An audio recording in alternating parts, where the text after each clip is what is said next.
My son borrowed $50,000 from me for his dream wedding on a Tuesday morning. By Wednesday evening, he called to uninvite me saying I didn't fit the aesthetic his fiancée wanted. The audacity left me speechless, but what happened next would teach him the most expensive lesson of his life. I still remember the exact moment. Everything changed. I was standing in my kitchen in Portland, Oregon, holding a cup of coffee that had long gone cold, staring at my phone in complete disbelief. The morning sun streamed through the bay windows I'd installed myself 20 years ago, casting long shadows across the hardwood floors. Everything looked the same as it had 24 hours earlier, but nothing would ever be the same again. I'd love to know which corner of the globe you're watching from. And if this story speaks to you, make sure to subscribe. Tomorrow's video is one you absolutely can't miss. My name is Margaret Collins, and at 62, I thought I'd seen every possible way a child could disappoint their parents. I was wrong. The call had come at exactly 6:47 p.m. on a Wednesday. I know because I was watching the local news, and the anchor was just beginning the weather segment when my phone buzzed on the coffee table.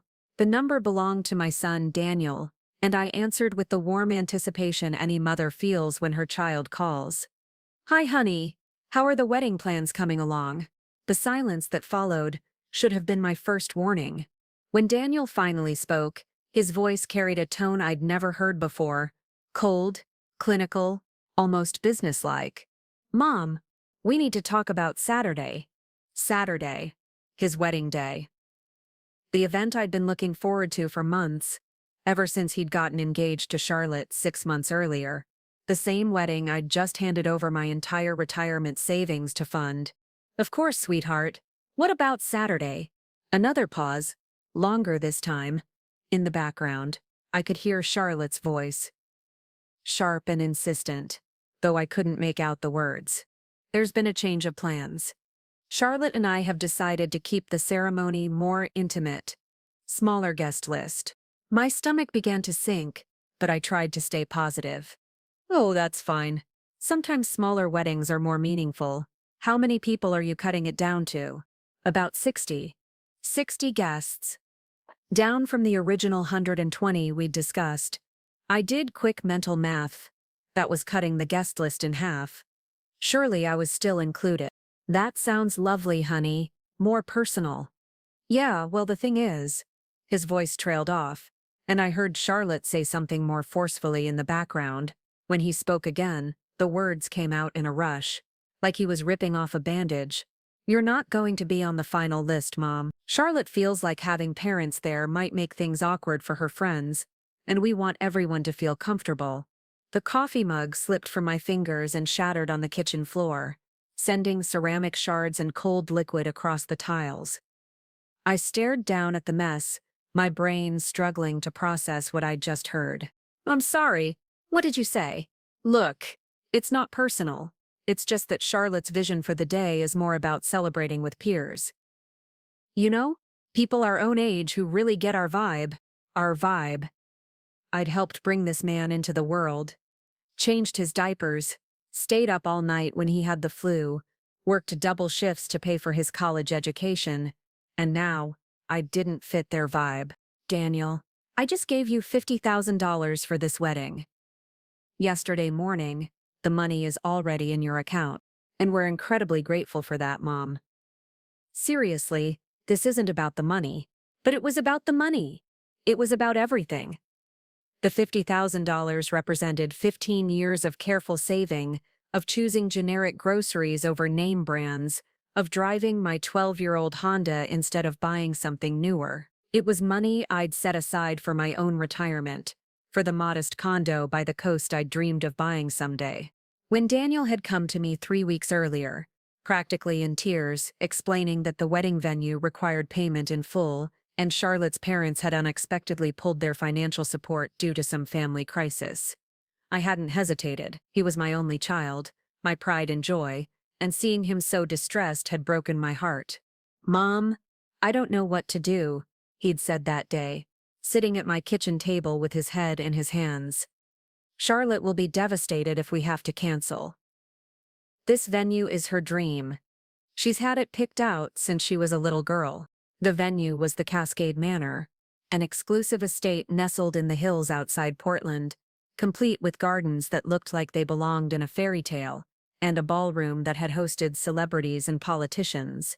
The kind of place I could never have afforded for my own wedding, 35 years ago.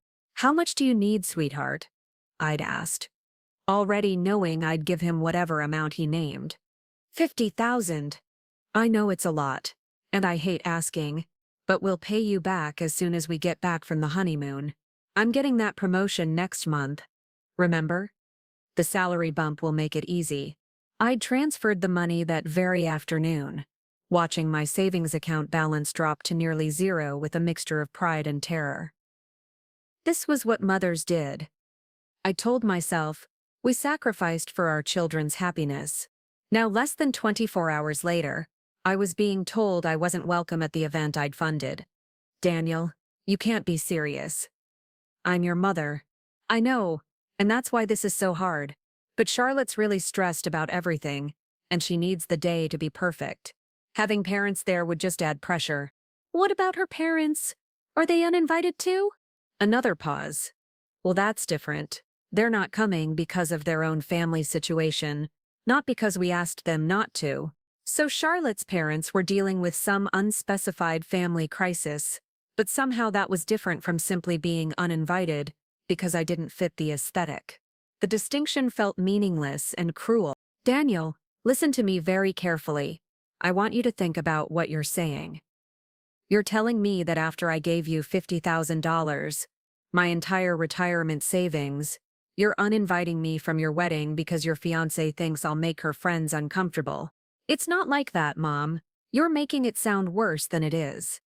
Then explain to me how it actually is, because from where I'm standing, it sounds like you took my money and then decided I wasn't good enough to witness what it paid for."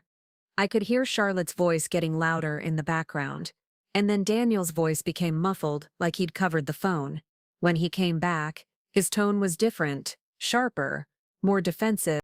"Look, we appreciate the contribution, but that doesn't give you the right to make demands about our wedding. This is our day, and we get to decide who's there." Contribution. As if $50,000 was a casual donation rather than my life savings. "You're right," I said quietly. "It is your day, and your decision." The relief in his voice was audible. "I knew you'd understand. You're the best, Mom. We'll take lots of pictures to show you afterward." Pictures. He thought pictures would somehow make up for being excluded from one of the most important days of his life. "Of course, honey. You have a wonderful time." "Thanks, Mom. Love you." "Love you too." I hung up and stood in my kitchen, surrounded by broken ceramic and spilled coffee, feeling like I'd just been hit by a truck. The evening news droned on in the background, something about traffic delays on I-84, but the words seemed to come from very far away. $50,000. Gone. And for what? So my son could throw a party. I wasn't allowed to attend. I bent down and began picking up the pieces of the broken mug, each shard sharp enough to cut. As I worked, a strange calm settled over me. The initial shock was fading, replaced by something colder and more focused.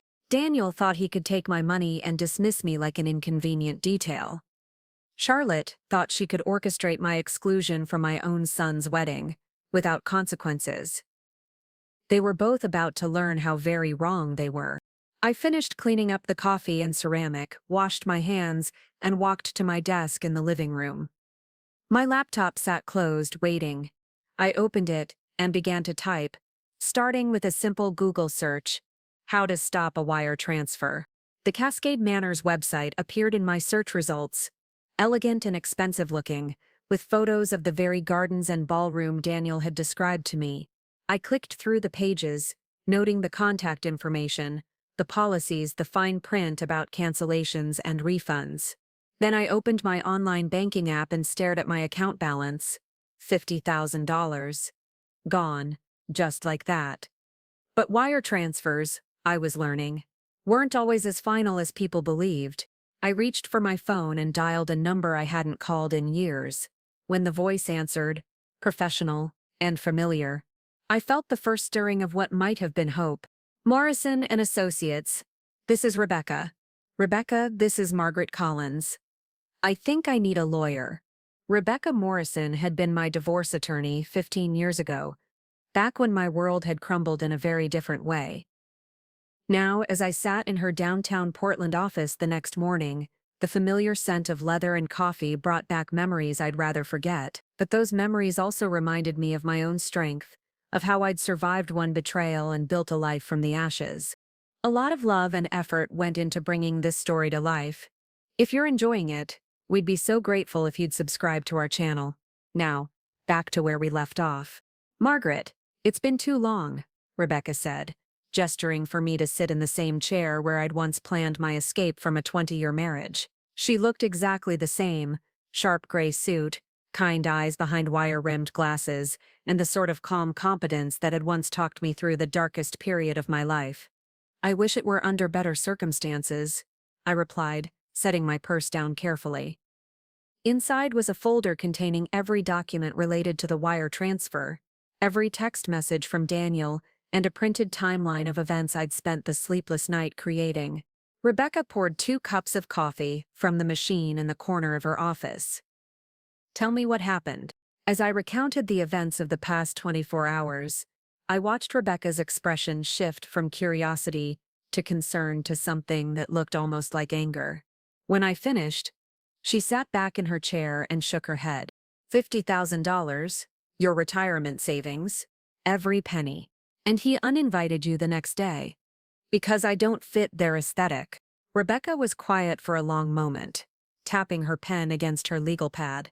Margaret, before we talk about your legal options, I need to understand something. This isn't just about the money, is it? The question hit deeper than I'd expected. No, it's not. Tell me about Daniel. Help me understand how we got here. I settled back in my chair, my mind drifting to memories that seemed to belong to someone else's life. Daniel wasn't supposed to exist. The words came out more bluntly than I'd intended, but they were true. Rebecca raised an eyebrow but didn't interrupt. I was 41 when I got pregnant. Michael and I had been trying for years, going through fertility treatments, spending money we didn't have on procedures that never worked. We'd finally accepted that children weren't in our future. Then, out of nowhere, there was Daniel.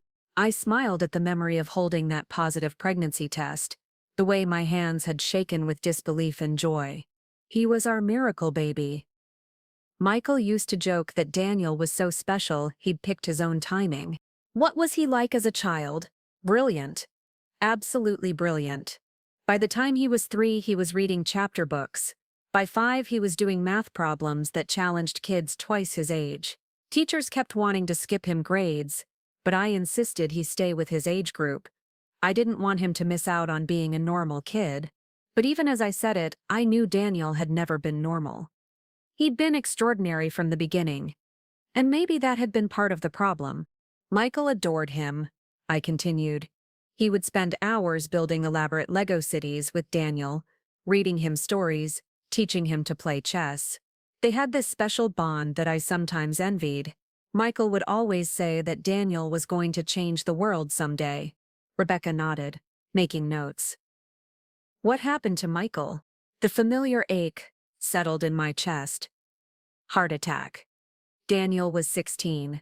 One day Michael was there, coaching Daniel's debate team and planning their summer camping trip, and the next day he was gone. Just like that. I remembered the phone call from the hospital, the frantic drive through Portland traffic, arriving to find Michael already beyond help.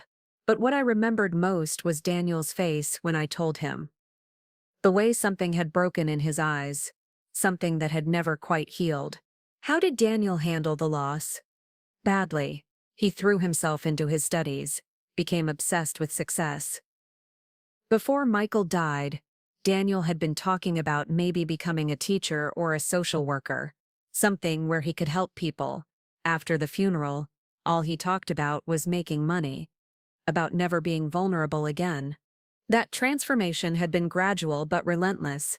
The compassionate teenager who used to volunteer at the animal shelter became a young man who measured everything in terms of profit and loss. He'd chosen business school over the liberal arts education he'd once dreamed of, and he'd excelled at it with the same intensity he'd once brought to helping others. He got his MBA from Portland State, graduated summa cum laude, landed a job at Harrison Tech Solutions straight out of school. They started him at $70,000 a year, which seemed like a fortune to me. I was so proud. And I was proud. After years of scraping by as a single mother, working as a bookkeeper for small businesses while taking night classes to get my accounting degree, seeing Daniel in a suit and tie on his first day of work had felt like validation of every sacrifice I'd made. When did things start to change between you? I thought about that question for a long time. Gradually, then all at once. Daniel started making more money, and with it came new friends, new expectations. He moved from his first apartment to a nicer place in the Pearl District. I started wearing expensive clothes, driving a BMW. He worked late every night, weekends too. Did you see him often? Less and less.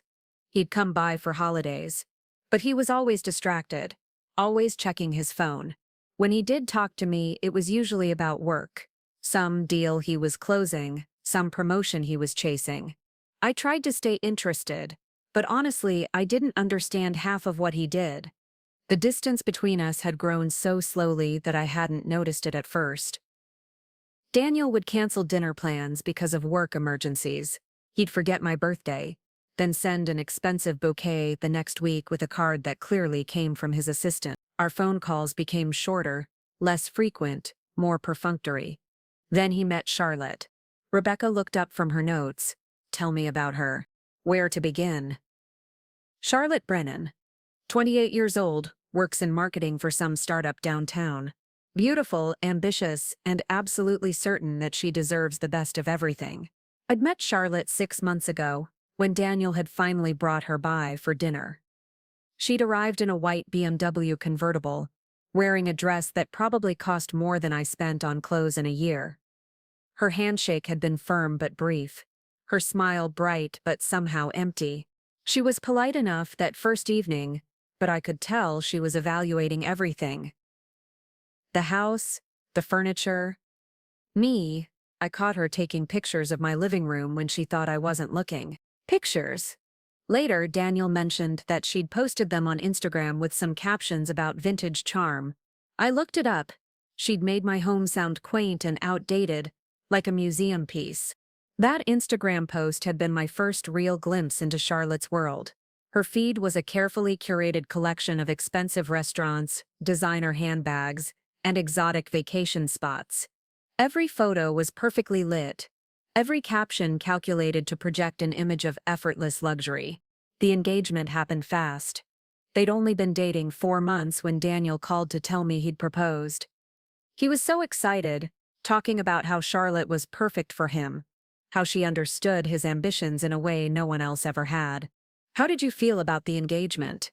Honestly, relieved that he was happy but also worried. Charlotte was unlike any girl Daniel had ever brought home.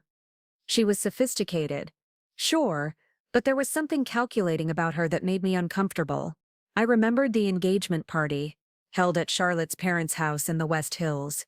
The Brennan family home was a sprawling modern masterpiece, with floor-to-ceiling windows and art that probably cost more than I made in a year. Charlotte's father, Robert Brennan, owned a successful law firm downtown.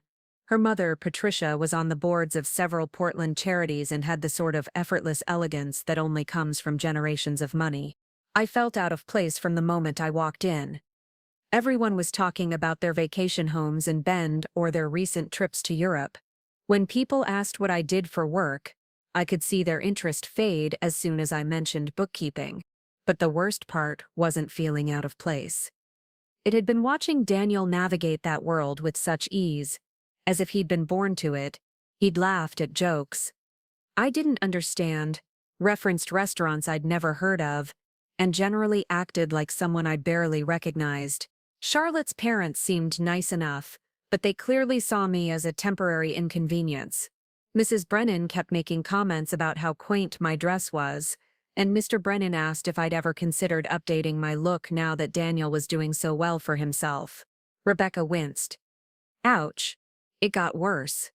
During the toasts, Charlotte's father gave this elaborate speech about welcoming Daniel into their family, about how he was exactly the kind of ambitious young man they'd always hoped their daughter would marry. When it was my turn to speak, I tried to share some stories about Daniel as a child, about his kindness and intelligence.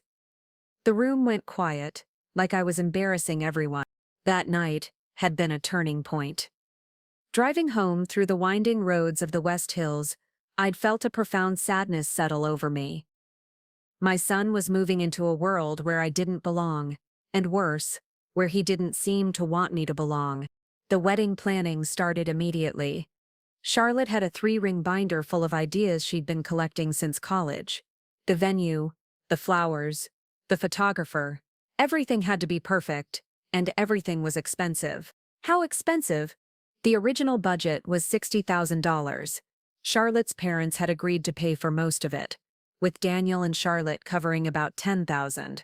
I offered to help with flowers or catering, but Charlotte politely declined. She said they had everything handled. That had stung, but I'd told myself it was for the best. I couldn't afford to contribute much anyway, and maybe it was better to let the younger generation handle their own celebration. What changed? 3 weeks ago, Charlotte's parents suddenly backed out. Daniel never gave me details, just said there was some kind of family emergency that required all their resources. Charlotte was devastated. They'd already put deposits down on everything, and the venue required full payment 30 days before the event. I remembered the panic in Daniel's voice when he'd called that night, the way he'd sounded like the scared little boy who used to wake me up during thunderstorms. He came over the next day and sat at my kitchen table crying. Actually crying. He said Charlotte was talking about canceling everything, that she was humiliated by the idea of having a small wedding at some budget venue. He said he felt like he was failing her, like he wasn't man enough to give her the wedding she deserved. The memory still twisted something in my chest.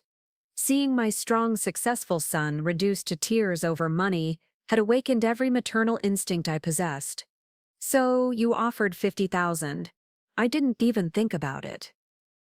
He was my child, and he was hurting. That's what the money was for, wasn't it? To help him when he needed it. Rebecca set down her pen and looked at me directly. Margaret, can I ask you something personal? Of course. Do you think Daniel would have come to you for that money if his father were still alive? The question stopped me cold.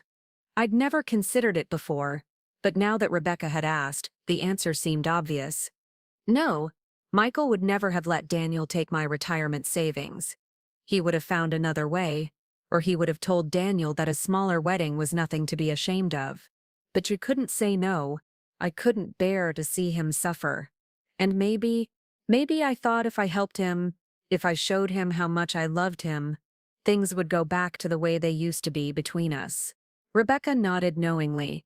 Instead, he took your money and then decided you weren't suitable company for his wedding. Exactly. We sat in silence for a moment, the weight of my story settling between us. Finally, Rebecca opened her laptop and began typing. Here's what we're going to do, she said. First, we're going to explore every legal avenue for getting your money back. Wire fraud, breach of contract, anything we can find. But more importantly, we're going to make sure Daniel and Charlotte understand that actions have consequences. What do you mean? Rebecca smiled, and for the first time since Daniel's phone call, I felt a flicker of hope. I mean, we're going to teach them that $50,000 comes with strings attached, whether they want to acknowledge those strings or not.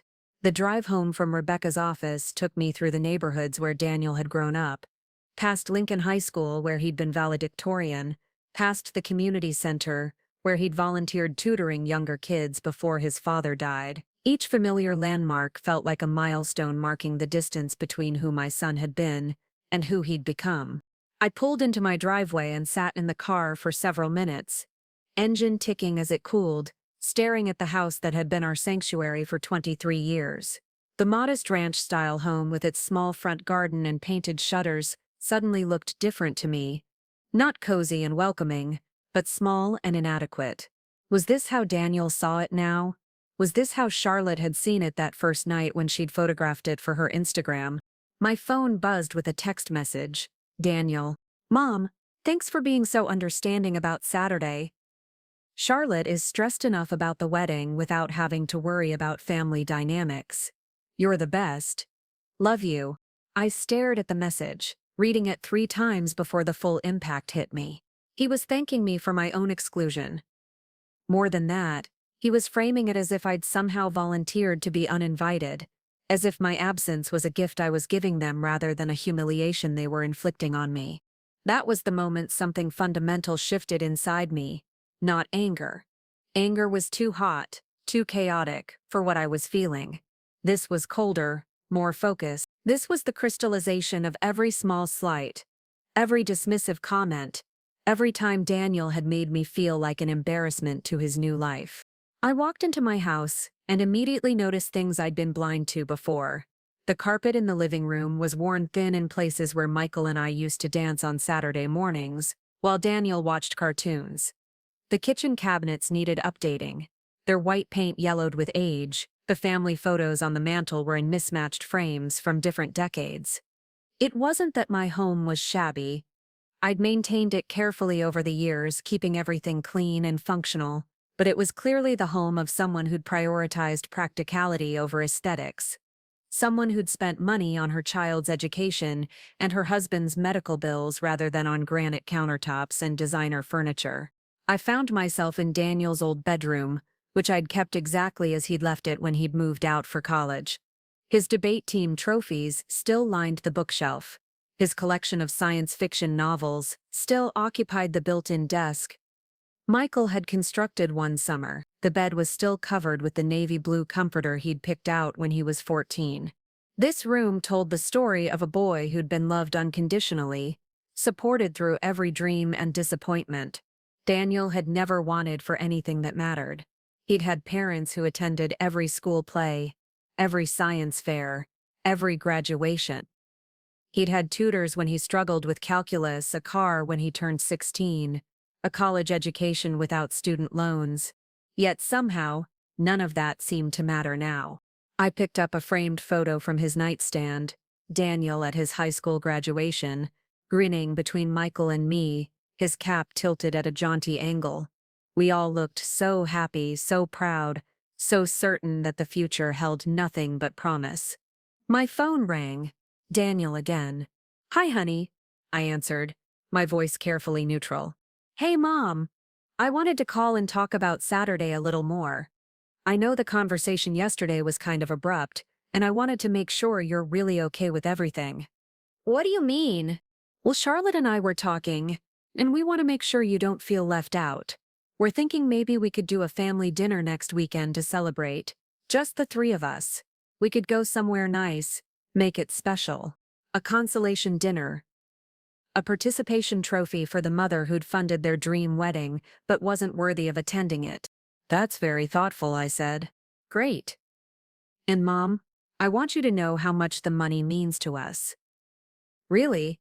Charlotte and I were talking about maybe setting up some kind of payment plan to pay you back, once things settle down after the honeymoon. A payment plan. As if $50,000 was a loan I'd agreed to rather than a gift I'd given out of love. Daniel, can I ask you something? Sure. Anything. Do you remember when you were 8 years old and you broke Mrs. Henderson's window with a baseball? There was a pause, vaguely. Why? You came running home crying, convinced that you were going to jail. Your father and I sat you down and explained that when you make a mistake, you take responsibility for it. You don't run away, you don't make excuses, you face the consequences and try to make things right. Okay. The next day, you walked to Mrs. Henderson's house with your piggy bank and offered to pay for the window with your allowance money. It would have taken you 8 months to earn enough, but you were determined to do the right thing. I remember now. She was so impressed that she only made me pay half. Do you remember what you said when you came home that day? Another pause. Not really. You said that doing the right thing felt better than hiding from the wrong thing, even when it was scary. Mom, I'm not sure where you're going with this. But I thought he did know. I thought some part of him, the part that was still that 8-year-old boy with a piggy bank and a guilty conscience, understood exactly where I was going. I'm just wondering what happened to that little boy who thought doing the right thing mattered more than taking the easy way out. The silence stretched between us, filled with everything we weren't saying. This is different, Mom. This is my wedding day. It's supposed to be perfect. Perfect for whom? For Charlotte. For us. For everyone who's going to be there. But not for me. That's not what I meant, isn't it? I could hear Charlotte's voice in the background, sharp and insistent. Daniel's voice became muffled, as if he'd covered the phone. Mom, I have to go. We'll talk more about dinner next weekend. Okay? Of course, sweetheart. Have a good evening. I hung up and sat on Daniel's old bed, surrounded by the artifacts of his childhood. The conversation had confirmed what I'd already suspected. This wasn't just about wedding aesthetics or guest list management. This was about Daniel choosing his new life over his old one, choosing Charlotte's approval over his mother's feelings. And maybe that was natural. Maybe every generation had to reject the previous one in order to move forward. But the rejection didn't have to be so complete, so calculated, so cruel. I walked to my desk and opened my laptop. Rebecca had given me several tasks to complete before our next meeting, starting with documenting every interaction I'd had with Daniel and Charlotte regarding the wedding money. But first, I found myself doing something else entirely. I opened Facebook and searched for Charlotte's profile. Her page was a monument to her upcoming wedding. Photos of dress fittings, cake tastings, venue visits, comments from friends expressing their excitement about the event of the year. Check-ins at expensive restaurants where she and Daniel were celebrating various milestones. I scrolled through post after post, each one a small knife twist. Charlotte modeling her engagement ring. Charlotte and Daniel at a wine tasting in the Columbia River Gorge. Charlotte showed off her bridal shower gifts, which included items that cost more than I spent on groceries in a month. Then, I found something that made my blood run cold. It was a post from 2 weeks ago, shortly after I'd transferred the money, a photo of Charlotte holding champagne glasses with 2 of her friends, all of them grinning at the camera. The caption read, "When your future mother-in-law saves the day, the wedding crisis averted, thanks to family generosity." Some people really know their place. Wedding planning, family. Some people really know their place. The comments were even worse. Friend after friend, congratulating Charlotte on her good fortune, making jokes about training future in-laws, speculating about how much money was involved. One comment from someone named Jessica particularly stood out. "OMG, you're so lucky, my mill would never just hand over cash like that. How did you manage it?" Charlotte's response. "Daniel knows how to handle her. She's pretty easy to manage if you know which buttons to push." I stared at the screen until the words blurred. Daniel knows how to handle her. She's pretty easy to manage. That was how they saw me. Not as Daniel's mother who'd sacrificed everything for his happiness, but as an easily manipulated resource to be managed and exploited. I screenshotted the entire conversation and saved it to a folder on my desktop. Then I kept scrolling, looking for more evidence of their attitude toward me. I found it in abundance. A post from last month about Charlotte's frustration with people who don't understand boundaries. A comment thread about the importance of curating your social circle when you're trying to build a certain image. A discussion about how family baggage could interfere with professional networking. None of these posts mentioned me directly, but the timing and context made their meaning clear. I was the family baggage. I was the boundary violation. I was the person who didn't understand her place in their carefully curated world. By the time I finished my research, it was nearly midnight. I'd filled an entire folder with screenshots, documents, and notes. I'd also gained a clarity I hadn't possessed before. This wasn't about a wedding guest list. This wasn't about Charlotte's stress or aesthetic vision. This was about power and control, about Daniel and Charlotte's belief that they could take what they wanted from me while giving nothing back. They thought they could manage me, manipulate me, push my emotional buttons to get what they needed. They thought I would accept their crumbs gratefully because I was just a lonely widow who was desperate for any connection to her son. They were wrong. I picked up my phone and called Rebecca's emergency line. Margaret, is everything okay? I need to ask you something, and I need a completely honest answer. Of course. If I decide to go to war with them, really go to war, not just try to get my money back, what are my chances of winning? Rebecca was quiet for a moment. That depends on how far you're willing to go and how much collateral damage you're willing to accept. Assume I'm willing to go as far as necessary. Then, your chances are very good. They've made several mistakes already, and if they're as arrogant as you've described, they'll make more. Good. Because I've decided I'm not going to be managed anymore. What do you want to do? I looked around Daniel's childhood room one last time, at the photos and trophies and books that represented a boy who'd once believed in doing the right thing, even when it was scary. I want to teach them that some people can't be handled. I want to show them what happens when you mistake kindness for weakness. Margaret, are you sure about this? Once we start down this path, there's no going back. Your relationship with Daniel may never recover. I thought about that for a long moment. Rebecca, what relationship? I'm already lost to him. The only question now is whether I'm going to let them profit from my grief. All right then, come in first thing Monday morning. We have work to do. I hung up and walked through my house, turning off lights, checking locks, going through the familiar rituals of bedtime, but I wasn't the same woman who'd performed these same actions the night before. That woman had been a mother who would do anything for her child's happiness, even at the cost of her own dignity. This woman was someone else entirely. This woman was done being easy to manage. Monday morning arrived gray and drizzling, the kind of Pacific Northwest weather that matched my mood perfectly.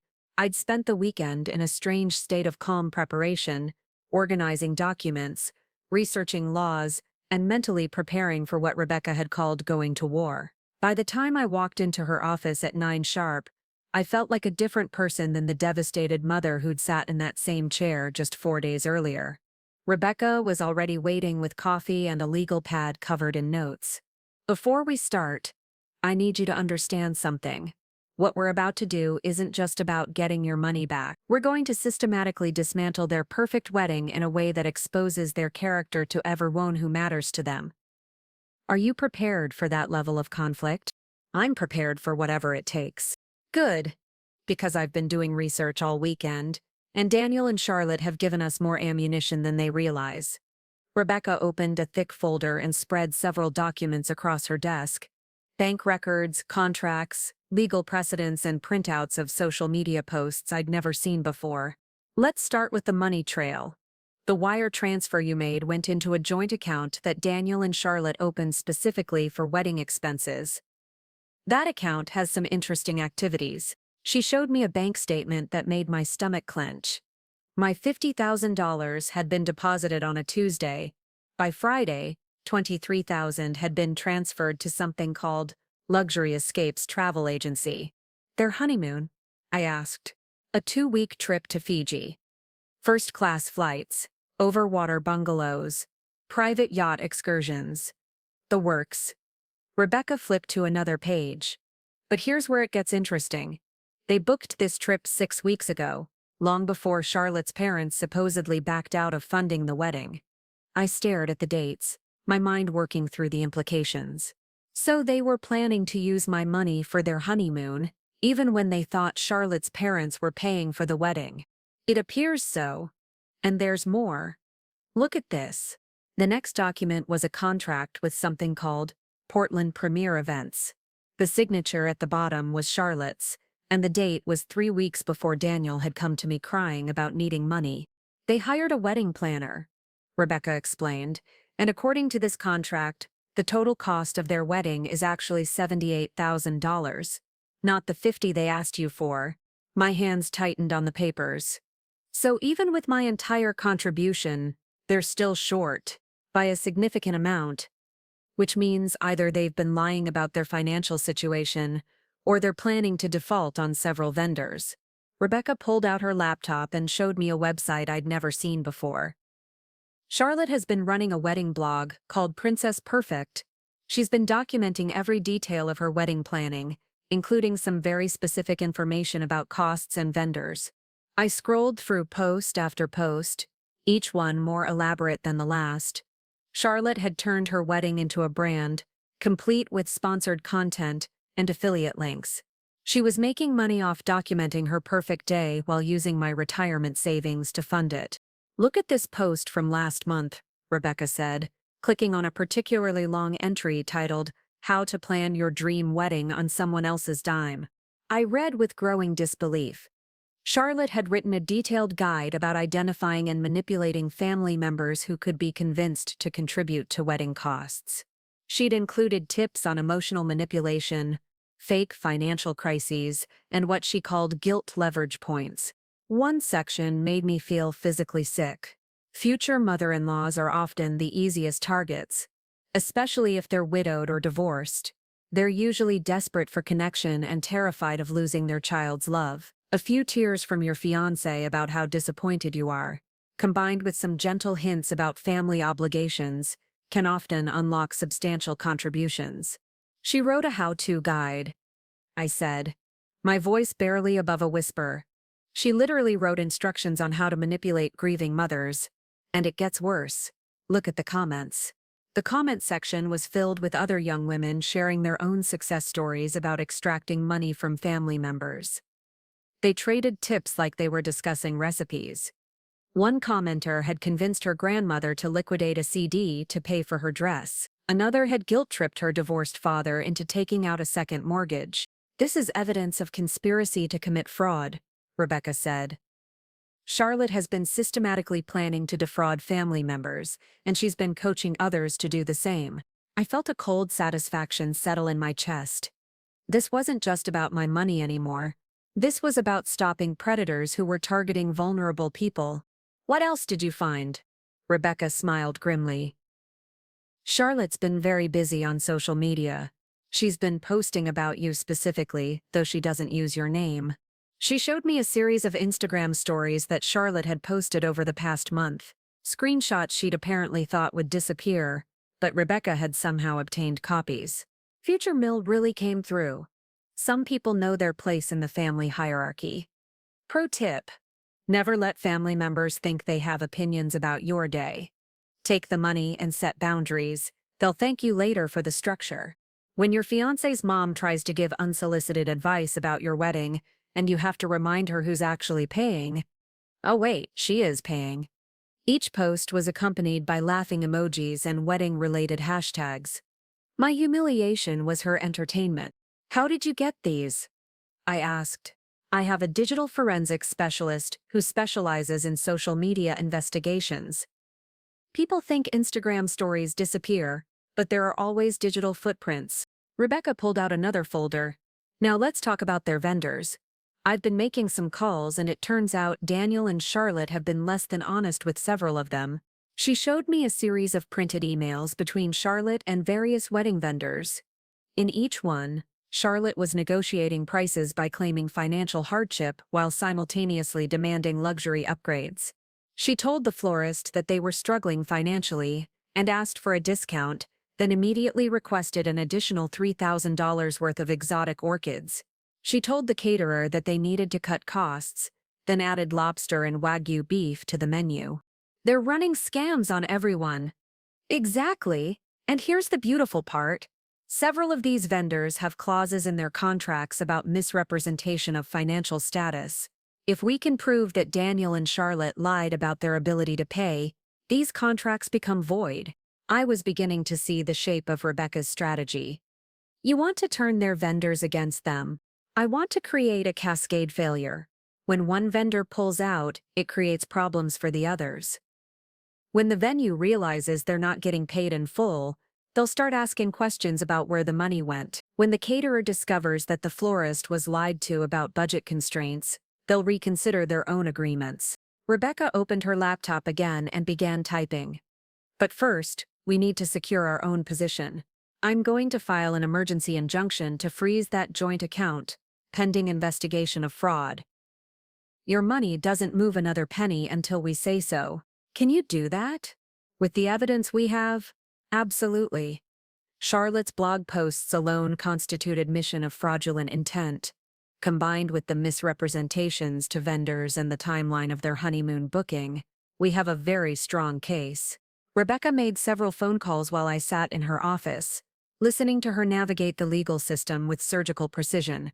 Within 2 hours, she'd filed the injunction, contacted the bank, and put holds on all major wedding-related transactions. Phase 1 complete, she said, hanging up from her final call. Now we move to Phase 2. Which is, we start making Daniel and Charlotte's life very complicated, very public, and very expensive. Rebecca handed me a list of names and phone numbers. These are all the vendors involved in their wedding. I want you to call each one and introduce yourself as the primary financial contributor to the Daniel Torres wedding. Tell them you have concerns about the financial management of the event and would like to verify that all payments are current. Won't that tip them off that something's wrong? That's exactly what we want. We want vendors asking questions. We want them demanding proof of payment. We want them to get nervous about whether they're going to get their money. I looked at the list. Cascade Manor, Portland Premier Events, Bella Vista Catering, Enchanted Gardens, Florist, Platinum Sounds, DJ Services, and half a dozen others. Each call would be a small bomb detonated in Daniel and Charlotte's carefully constructed wedding plans. What about Daniel? Won't he just call me when vendors start contacting him? Oh, he absolutely will. And when he does, you're going to be very concerned and confused. You're going to explain that you've been hearing rumors about financial problems with the wedding, and as the person who contributed the money, you just want to make sure everything is legitimate. Rebecca's plan was elegant in its simplicity. We weren't going to accuse Daniel and Charlotte of anything directly. We were just going to ask questions, express concerns, and let the truth reveal itself through their own actions and words. There's one more thing, Rebecca said, pulling out a final document. I've been researching Daniel's employer, Harrison Tech Solutions. They have a very strict ethics policy regarding financial fraud and misrepresentation. I felt a chill run down my spine. You're not going to try to get him fired, are you? I'm not going to do anything. But if evidence of fraudulent behavior comes to light through our investigation, and if that evidence becomes public knowledge, well, large corporations tend to be very sensitive about employees who might be associated with financial scandals. The implications of what Rebecca was suggesting hit me all at once. This wasn't just about the wedding anymore. This was about Daniel's entire future, his career, his reputation, his relationship with Charlotte. Rebecca, I want my money back and I want them to understand that they can't treat people the way they've treated me. But I don't want to destroy Daniel's life completely. Margaret, let me ask you something. If you don't stop them now, who do you think they're going to target next? Charlotte has already written a guide on how to manipulate vulnerable family members. Daniel has already proven he's willing to exploit his own mother. Do you think this behavior is going to stop with you? I thought about Charlotte's blog, about the comments from other young women sharing their success stories about defrauding their families. I thought about the posts celebrating my easy manipulation, about the way they'd planned to use my money for their luxury honeymoon even before they'd asked me for it. You're right. This isn't just about me. Exactly. We're not just getting justice for what they did to you. We're preventing them from doing it to others. Rebecca stood up and walked to her window, looking out at the Portland skyline. I want you to go home and start making those calls. Be polite, be concerned, but be persistent. Ask lots of questions about payment schedules and contract terms. If anyone seems hesitant to share information, mention that you're considering additional financial contributions, but want to make sure the current funds are being managed properly. I gathered up the documents and phone lists, feeling a sense of purpose I hadn't experienced in years. For too long, I'd been reactive, responding to Daniel's needs, accommodating Charlotte's demands, adapting to their vision of how our relationship should work. Now I was taking action. One last thing, Rebecca said as I reached the door. When Daniel calls you, and he will call you, I want you to record the conversation. We're going to need documentation of everything he says from this point forward. I nodded and left her office, stepping out into the gray Portland morning with my phone already in my hand. The first number on the list was Cascade Manor, the exclusive venue where Daniel and Charlotte planned to have their perfect day. Time to make some calls. The first call was to Cascade Manor, and I was surprised by how steady my voice sounded as I introduced myself to the events coordinator. "Good morning, this is Margaret Collins. I'm calling regarding the Torres wedding scheduled for this Saturday. I'm Daniel's mother and the primary financial contributor for the event." "Oh, Mrs. Collins, how wonderful to finally speak with you. I'm Sandra Mitchell, the events coordinator. Charlotte mentioned you might be calling to discuss final details." Interesting. Charlotte had anticipated my involvement, but hadn't warned Sandra about any potential problems. "Actually, I'm calling because I've been hearing some concerning rumors about the financial arrangements for the wedding, and I wanted to verify that all payments are current and properly documented." There was a pause. "I'm sorry, what kind of rumors?" "Well, I've contributed a substantial amount to this wedding, and I'm hearing whispers in our social circle about possible payment issues with some vendors. As someone who's invested significantly in this event, I just want to make sure everything is properly managed." Sandra's tone shifted slightly, becoming more formal. "Mrs. Collins, I can assure you that our arrangements with the Torres party are completely legitimate. However, I'm not able to discuss specific financial details over the phone without proper authorization." "Of course, I completely understand. Perhaps you could just confirm whether all required payments have been received on schedule." Another pause, longer this time. "Mrs. Collins, I think it would be best if Mr. Torres or Ms. Brennan contacted us directly regarding any financial questions. I'm not comfortable discussing payment details with third parties, even family members." The fact that Sandra was being evasive told me everything I needed to know. If all payments were current and proper, she would have simply confirmed it. "I understand completely. I'll have Daniel call you directly." "Thank you for your time." "Of course. And Mrs. Collins, I hope to meet you at the wedding on Saturday." I felt a twist of dark satisfaction. "Oh, I won't be attending. Didn't Charlotte mention that I'm not invited?" The silence on the other end of the line spoke volumes. My second call was to Bella Vista Catering, and this conversation proved even more illuminating. "This is Marcus Delacroix. How can I help you?" "Mr. Delacroix, this is Margaret Collins, Daniel Torres's mother. I'm calling about the catering arrangements for his wedding this Saturday." "Ah, Mrs. Collins. Perfect timing. I was actually planning to call your son today about the final payment balance." My pulse quickened. Final payment balance? Yes, we received the initial deposit, but the remaining $18,000 is due by Wednesday to confirm the upgraded menu selections. Miss Brennan was quite specific about wanting the Wagyu beef and the imported seafood tower. $18,000. For catering alone. No wonder Charlotte had needed my money. "I see. And what happens if that payment isn't received by Wednesday?" "Well, we'd have to revert to the basic package that was originally contracted. It's still lovely, of course, but significantly more modest than what Ms. Brennan has been expecting." "Mr. Delacroix, can I ask you something confidentially? Has Ms. Brennan been honest with you about their budget constraints?"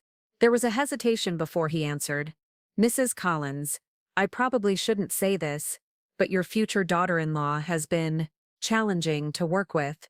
She's demanded numerous upgrades while simultaneously asking for discounts due to financial hardship." It's been somewhat contradictory. "What kind of upgrades?" "Well, the original contract was for a simple plated dinner service. She's since added the raw bar, the Wagyu stations, premium wine pairings, and a separate late-night dessert service. Each edition came with requests for reduced pricing because, as she put it, money is really tight right now." I was taking notes furiously. "And you agreed to these reductions?" "Some of them, yes. We try to work with young couples when we can. But Mrs. Collins, if I'm being completely honest, I'm starting to wonder if we were given accurate information about the family's financial situation." "What makes you say that?" "Ms. Brennan drives a BMW convertible that's worth more than most people's annual salary. She's wearing a different designer outfit every time she comes in for tastings. And she's been posting on social media about expensive shopping trips and spa days. It doesn't exactly match the picture of financial struggle she's been painting. This was better than I'd hoped. Charlotte's own behavior was undermining her credibility with vendors. Mr. Delacroix, I want to be transparent with you. I'm the one who provided the funding for this wedding, and I'm discovering that I may not have been given accurate information about how that money was being used. I'm going to suggest that you contact Daniel directly to confirm payment arrangements before proceeding with any upgraded services. Mrs. Collins, I appreciate your honesty. To be frank, I've been having second thoughts about this event anyway. If the financial situation is as uncertain as it seems, I may need to insist on full payment in advance before we proceed. After I hung up, I felt a grim satisfaction. One conversation, and already a major vendor was reconsidering their arrangements. The florist call was even more revealing. Enchanted Gardens had been asked to provide $20,000 worth of exotic flowers, while being told that the family was struggling financially. The DJ had been pressured to reduce his prices by claiming the event was much smaller than it actually was. The photographer had been given a sob story about student loans and family medical bills.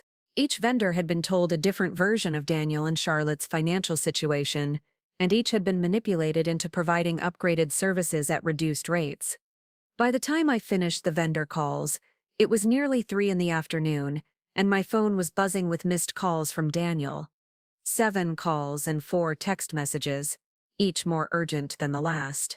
Mom, call me back ASAP. Something weird is happening with our vendors. Call me. What did you say to the caterer? He's demanding full payment before Wednesday. Mom, call me now. I let the phone ring one more time before answering. Hi, Daniel. You sound upset. Mom, what the hell is going on? Marcus from the catering company just called saying you contacted him with questions about our payments. The florist wants to schedule a meeting to review financial arrangements. Even the venue coordinator called asking about payment authorizations. I was just trying to help, sweetheart. I've been hearing rumors about wedding vendors having payment problems, and since I contributed to your wedding, I wanted to make sure everything was legitimate. What rumors? What are you talking about? Well, Mrs. Henderson mentioned that her niece works at a wedding planning company, and she said there's been talk in the industry about a Torres wedding having financial issues.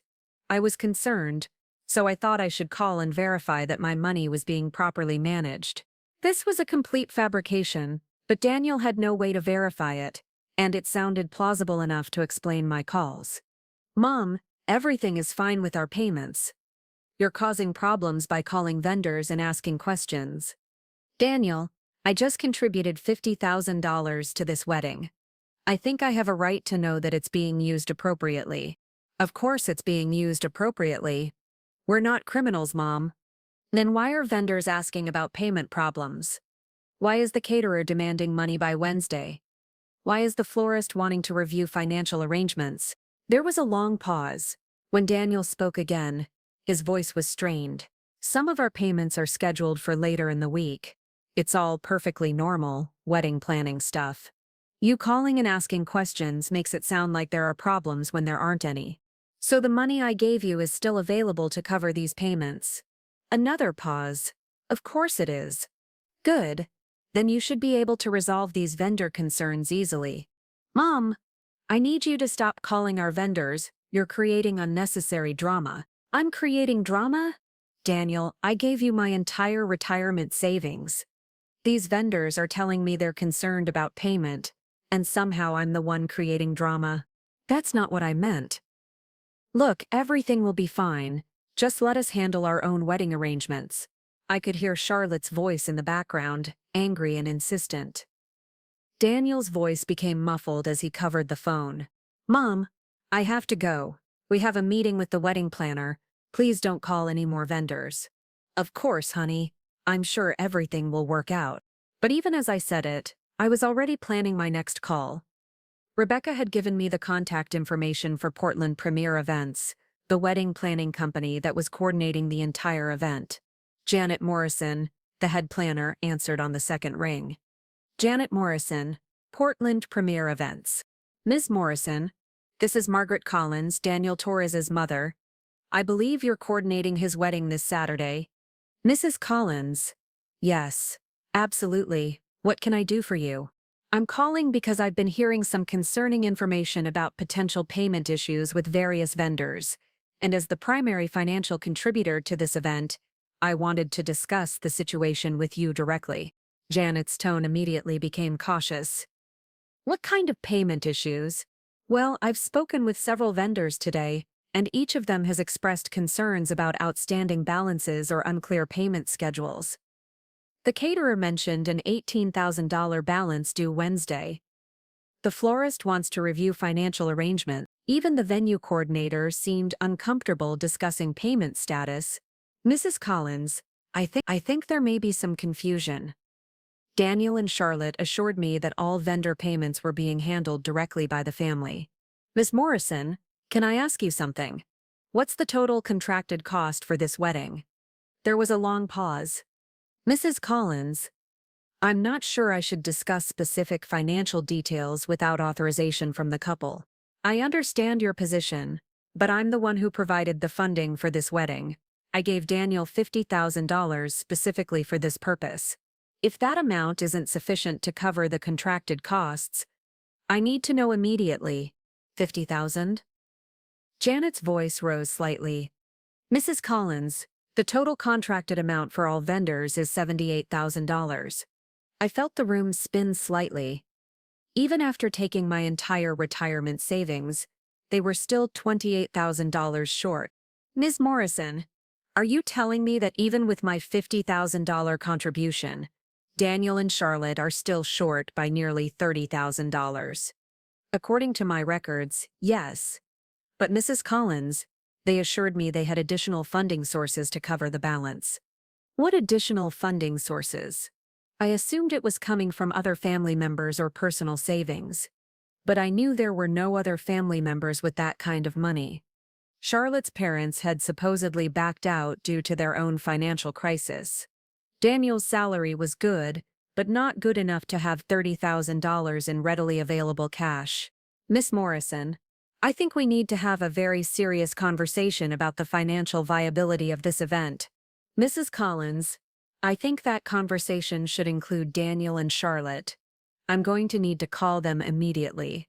Of course, but Ms. Morrison, as someone who's worked with many couples, let me ask you this. Have you ever had clients who were running significant financial fraud schemes? The question hung in the air like a loaded gun. Mrs. Collins, I'm not sure what you're suggesting. I'm suggesting that you might want to verify the source of all payments before proceeding with this event. I'm also suggesting that you might want to review your contracts to see what protections you have if it turns out that your clients have been misrepresenting their financial situation to vendors. I think I need to make some phone calls. I think that's very wise. I hung up and immediately called Rebecca. How did it go? She asked. Better than expected. The total wedding cost is $78,000, not $50,000. Even with my money, they're still short by $28,000. Excellent. That means they're either planning to default on multiple vendors, or they have another source of money they haven't disclosed. The wedding planner is calling them right now. I think she's starting to panic about whether she's going to get paid. Perfect. Now Daniel and Charlotte are going to have to explain to their wedding planner where the missing money is coming from. And if they can't provide a satisfactory answer, the wedding gets canceled. Or significantly scaled back, which amounts to the same thing from Charlotte's perspective. My phone started buzzing again. Daniel, should I answer? Absolutely. And remember, you're just a concerned mother who wants to make sure her investment is being properly managed. I answered the call. Daniel's voice was tight with barely controlled panic. Mom, what did you say to Janet Morrison? Who? Our wedding planner. She just called us asking about additional funding sources and wanting to verify payment methods. She's talking about reviewing contracts and payment schedules. Oh, her. I just explained that I was concerned about the vendor payment issues and wanted to understand the overall financial picture for the wedding. She's asking where we're getting an additional $30,000. Are you getting an additional $30,000? Silence. Daniel? We're working on it. Working on it. How? Honey, if you need more money, you should have told me that when you asked for the 50,000. We thought we had it covered. There were some unexpected costs. What kind of unexpected costs add up to $30,000? Mom, can we talk about this later? Charlotte is really upset, and we need to figure out how to handle the wedding planner. Daniel, let me ask you something, and I want you to be completely honest with me. When you asked me for $50,000, did you know it wasn't enough to cover the wedding? The pause that followed was all the answer I needed. We thought we could make it work, he said finally. By doing what? Where were you planning to get the additional money? We were going to figure it out after the honeymoon. Maybe take out a loan or something. So you were planning to have the wedding, take the honeymoon I paid for, and then figure out how to pay the vendors later. It's not like that, Mom. Then tell me what it's like, Daniel. Because from where I'm sitting, it looks like you took my retirement savings to fund your honeymoon while planning to default on your wedding vendors. We're not defaulting on anyone. We're going to pay everyone back. With what money? Daniel, you're $28,000 short with 3 days' notice. What's your plan? Charlotte's voice erupted in the background, loud enough for me to hear clearly. Tell her to fix this. She caused this mess by calling vendors. Make her call them back and tell them everything is fine. I smiled grimly. Charlotte's mask was finally slipping. Daniel, did Charlotte just tell you to have me fix the problems that my questions revealed? She's just stressed, Mom. This is supposed to be the happiest day of her life, and she thinks the solution is for me to lie to vendors about your financial situation. Can't you just call them back and tell them you were mistaken about the payment concerns? You want me to call professional vendors and tell them that I was confused about whether you have $30,000 that you don't actually have. Mom, please, we're desperate here. Desperate. Finally. An honest word from my son. Daniel, I'll make you a deal. I'll call the vendors back and smooth things over, but only if you and Charlotte agree to include me in the wedding. The silence stretched so long I thought the call had dropped. Mom, that's my offer. I fix your vendor crisis and I get to attend the wedding I paid for. I'll have to talk to Charlotte. You do that. But Daniel, those vendors are expecting answers soon. I'd suggest you make your decision quickly. I hung up and leaned back in my chair, feeling a satisfaction I hadn't experienced in years.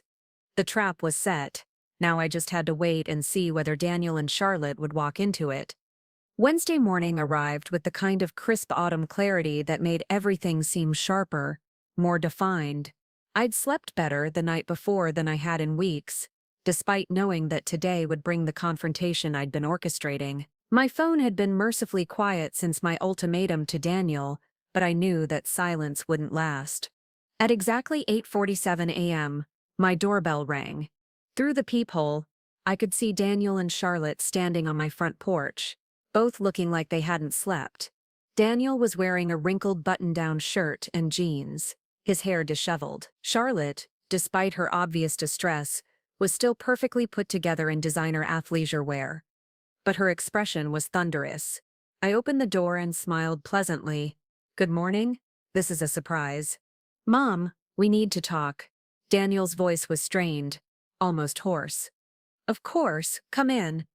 Would you like some coffee? Charlotte pushed past Daniel into my living room without waiting for an invitation. We don't have time for pleasantries, Margaret. You've created a disaster, and we need to fix it immediately. I raised an eyebrow at her tone, but kept my voice calm. I'm sorry, what disaster? Daniel closed the door behind them and ran his hands through his hair. Mom, after you called the vendors yesterday, everything started falling apart. The caterer is demanding full payment by noon today, or he's canceling. The florist wants to meet this morning to reassess the financial viability of the arrangement. Even the photographer is asking for additional guarantees. That does sound stressful, I said, settling into my favorite armchair and gesturing for them to sit on the couch. But I'm not sure how I created this situation. I simply asked some questions about payment schedule. Charlotte remained standing, her arms crossed tightly across her chest. You know exactly what you did. You planted seeds of doubt with every vendor, and now they're all panicking about whether they're going to get paid. Well, are they going to get paid? I asked mildly. The question hung in the air like a blade. Daniel and Charlotte exchanged a look that told me everything I needed to know. Of course they're going to get paid, Daniel said, but his voice lacked conviction. With what money? Daniel, yesterday you admitted that you're $28,000 short even after my contribution. Charlotte stepped forward, her composure finally cracking. That's exactly the problem, Margaret. You've been running around telling vendors that we don't have money when we're working on getting additional funding. What additional funding? We have options, Charlotte said vaguely. Such as? Another exchanged look. I could practically see them calculating how much to tell me. My parents might be able to help after all, Charlotte said finally. I leaned forward with interest. Oh, I thought they were dealing with a family financial crisis. What changed? The situation improved, Charlotte said through gritted teeth. How fortunate. When did you hear this good news? Yesterday evening, after my phone calls to the vendors. The timing was coincidental. I smiled. Of course it was. Well, if your parents are able to provide the additional $28,000, then the vendors' concerns should be easily resolved. Daniel shifted uncomfortably on the couch. There might be a small delay in accessing those funds. How small? A few weeks. So you need the vendors to proceed with the wedding on Saturday, based on a promise that they'll be paid in a few weeks. That's how business works sometimes, Charlotte snapped. Payment terms. Extended arrangements. It's perfectly normal. Is it normal to misrepresent your financial situation to get those extended arrangements? Charlotte's eyes flashed dangerously. What are you implying? I stood up and walked to my desk, returning with a folder I'd prepared the night before. I'm not implying anything. Charlotte, I'm stating facts. I opened the folder and spread several printed pages across my coffee table. Charlotte's blog posts, social media screenshots, and vendor correspondence that Rebecca had obtained. These are posts from your wedding blog, where you provide detailed instructions on how to manipulate family members into funding weddings. This is an Instagram story where you brag about me knowing my place in the family hierarchy. These are emails where you told different vendors conflicting stories about your financial situation. Charlotte's face went white as she stared at the documents. Daniel leaned forward, scanning the papers with growing horror. Where did you get these? Charlotte whispered. Digital forensics. Amazing what specialists can recover from social media platforms. Did you know that even disappearing Instagram stories leave digital footprints? Daniel picked up one of the blog post printouts, his hands shaking slightly as he read. Charlotte, what is this? How to plan your dream wedding on someone else's dime. It's not what it looks like, Charlotte said quickly, but her voice was panicked now. Really? Because it looks like a detailed guide on how to manipulate grieving family members into providing money for weddings they're not allowed to attend. Daniel continued reading, his expression growing darker with each paragraph. Charlotte, you wrote instructions on identifying emotional leverage points in family members. You literally have a section called Targeting Vulnerable Relatives. I was just sharing experiences, helping other brides navigate difficult family situations. You were teaching people how to commit fraud, I said calmly. And based on these vendor emails, you've been practicing what you preach. I spread out the correspondence Rebecca had obtained. You told the caterer you were struggling financially while demanding luxury upgrades.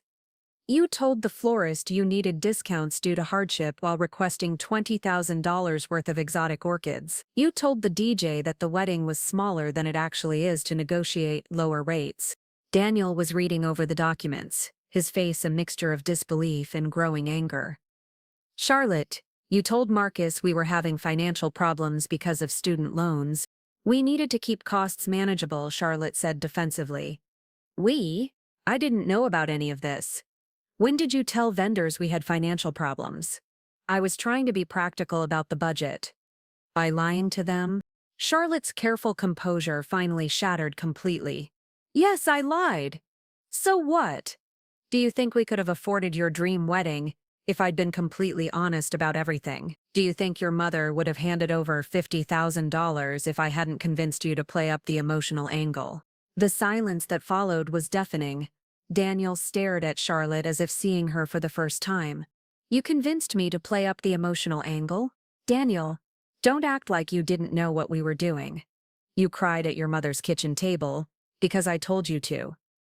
You gave her that whole speech about failing me as a man because that's what I said would work. I watched my son's face as the full scope of Charlotte's manipulation became clear to him. The tears he'd shed at my kitchen table. The desperation in his voice when he'd called me, it had all been a performance. Coached by Charlotte. You told me you were genuinely upset about canceling the wedding, Daniel said slowly. I was upset, but I also knew we needed to approach your mother strategically. Rich parents don't just hand over money because you ask nicely. You have to make them feel responsible, make them think their child's happiness depends on their generosity. Rich parents? I interjected. Charlotte, I'm not rich. That $50,000 was my entire retirement savings. Charlotte turned to me with genuine surprise. Your entire retirement savings? Daniel said it was just a portion of your investment portfolio. Now it was my turn to stare at Daniel. You told her I was wealthy. Daniel's face flushed red. I may have exaggerated our family's financial situation when I first started dating Charlotte. How exaggerated? I told her you had substantial investments and real estate holdings. Daniel, I work as a bookkeeper for small businesses. I live in a modest ranch house that I've owned for 23 years. What about my lifestyle suggested substantial wealth? Charlotte's friends all have parents with money. I didn't want her to think I came from a poor background. So you lied to your girlfriend about your family's financial status, then you both conspired to manipulate me into giving you money. I couldn't afford to lose.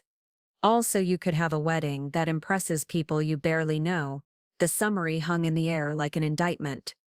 Daniel opened his mouth to protest, then closed it again, apparently unable to find words that would make any of this sound better. Charlotte, however, was far from finished. Margaret, you can be as self-righteous as you want, but the bottom line is that you gave us that money voluntarily. No one forced you. You could have said no. You're right. I could have said no. But I was operating under the assumption that my son needed help, not that my son and his fiancée were running a sophisticated fraud scheme. It's not fraud. Really? Let me read you the legal definition of fraud. I picked up another document from my folder. Fraud is the intentional deception made for personal gain or to damage another individual. You intentionally deceived me about your financial needs and your intentions for my money. You intentionally deceived vendors about your ability to pay for services. You've literally written guides teaching other people how to commit the same deceptions. How is that not fraud? Charlotte looked to Daniel for support, but he was staring at the documents spread across my coffee table with the expression of someone watching his entire life implode. Daniel, say something, Charlotte demanded. What do you want me to say, Charlotte? Is this all normal? That manipulating my mother out of her retirement savings was just smart wedding planning. I want you to remember that we're supposed to be getting married in 3 days. I want you to focus on solutions instead of blame. Solutions? Daniel laughed bitterly. Charlotte, we're $28,000 short with vendors demanding immediate payment. Even if we could get the money somewhere, half of them are already talking about canceling because they don't trust us anymore. Then fix it. Make your mother call them back and reassure them. Both Daniel and Charlotte turned to look at me expectantly. I felt a moment of dark amusement at their assumption that I would simply clean up their mess. Actually, I do have a solution, I said. Hope flickered in both their faces. I'll call every vendor personally and guarantee payment for the full wedding. I'll even provide the additional $28,000 to cover the shortfall. Charlotte's expression brightened immediately. Margaret, thank you. I knew you'd come through when it really mattered. I'm not finished. In exchange, Daniel and Charlotte will sign a legal agreement acknowledging that this entire wedding is being funded by me, that they obtained the money through misrepresentation, and that the total amount constitutes a loan to be repaid with interest over the next 10 years. The hope died in Charlotte's eyes. What kind of interest? 8% annually, compounded monthly, standard personal loan rates. Daniel was doing quick math in his head. Mom, that would be over $130,000 in total payments. That's correct. Fraud is expensive, Daniel. That's ridiculous, Charlotte said. We'll never agree to those terms. Then you're welcome to find the money elsewhere. I believe you mentioned your parents' improved financial situation. Charlotte and Daniel exchanged another look. This one filled with panic. What if we just scaled back the wedding? Daniel asked desperately. Smaller guest list, simpler menu, local flowers instead of exotic ones. With 3 days' notice? Daniel. Most of your vendors have already purchased supplies and scheduled staff. Canceling or significantly reducing services now would result in substantial penalty fees. I was right, and we all knew it. They were trapped between the extravagant wedding they'd planned and the financial reality they'd ignored. There is one other option, I said quietly. They both looked at me with desperate hope. You could postpone the wedding, take time to save money, plan something more realistic, and maybe rebuild some trust with vendors after you've demonstrated that you can meet your financial obligations. Postpone? Charlotte's voice was shrill. Margaret, we have 200 guests coming. The Cascade Manor is booked. My dress is fitted. Everything is arranged. Everything except payment for the vendors. We'll figure out the money. How? Charlotte, be specific.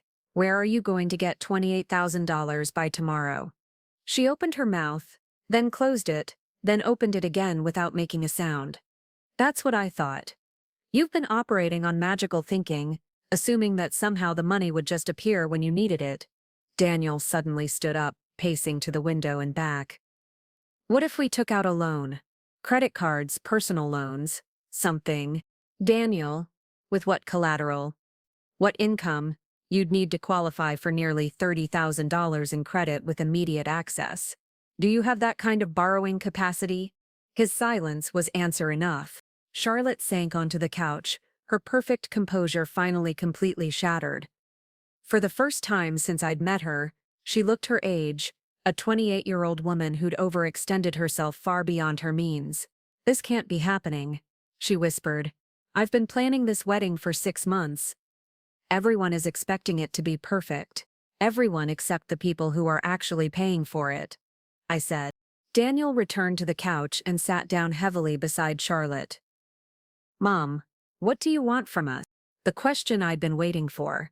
I want honesty. I want an acknowledgement of what you've done to me and to these vendors, and I want assurance that this behavior stops here. Fine, we'll acknowledge everything. We'll apologize. We'll sign whatever agreement you want. Just please don't let our wedding be destroyed.